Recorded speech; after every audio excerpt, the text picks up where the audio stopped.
ভাদ্র মাসের কাঠপাটা রোদে শরীরের অবস্থা তো খুবই খারাপ। এই সময় কিন্তু প্রচণ্ড রোদের তাপ থাকে, আর সেই রোদের তাপের কারণে কিন্তু বড় বড় তালগুলো পেকে একদম ঝরে পড়ে।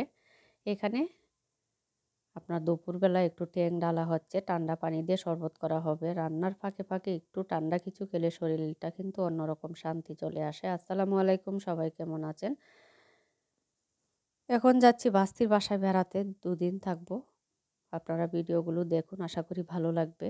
আমার বাস্তি অনেক চালু, সে কখন রান্না করে কখন যে সব কিছু গুছিয়ে চলে আসে টেরেই পায় না। এখানে রান্না করছে, আমিও ভাবলাম একটু ভিডিও করি, ওর রেসিপিগুলো একটু শেয়ার করি।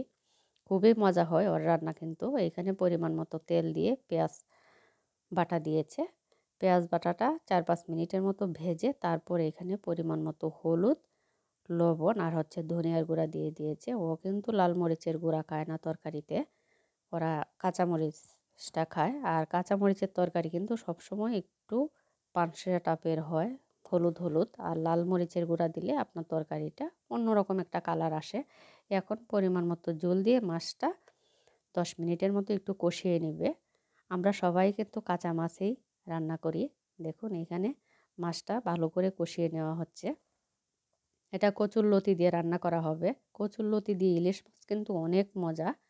এখানে মাথা, লেজ, টুকরা সব কিছুই দিয়েছে। মাছটা ভালো করে কষিয়ে এখন একটা বাটিতে উঠিয়ে নিচ্ছে, কারণ যেহেতু লতি রান্না করা হচ্ছে আর মাছের মাথা একসাথে দিলে একদম কাঁটাগুলো ছেড়ে দিবে আর তরকারিটা খাওয়াই যাবে না। এখন লতিগুলো দিয়ে একটু ঢেকে রাখলে একটু পানি বের হবে, আবার সাথে কাঁঠালের বিচিও দিয়েছে।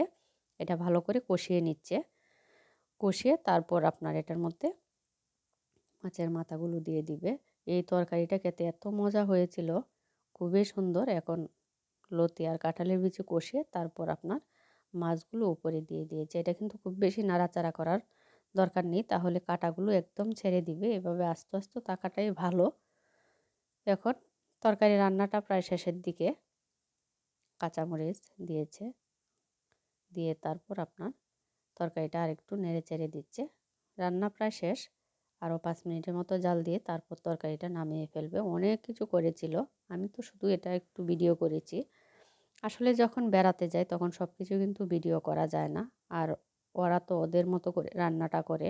আর আমি যখন বাসায় ভিডিও করি তখন তো আমি আগে থেকে প্রিপারেশন নিয়ে রাখি যে এখন ভিডিও করব।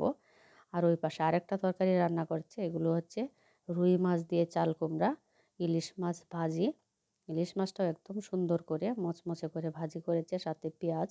ইলিশ মাছের তেল দিয়েই কিন্তু অর্ধেক খাওয়া হয়ে যায়, এত মজা হয় ইলিশ মাছের তেল সাথে এরকম পেঁয়াজ কাঁচামরিচ, অসাধারণ লাগে। আজকের ভিডিওটা কেমন হয়েছে অবশ্যই কমেন্ট করে জানাবেন। যদি ভালো লাগে আমার পেজটা ফলো দিবেন, লাইক কমেন্ট করবেন। খুবই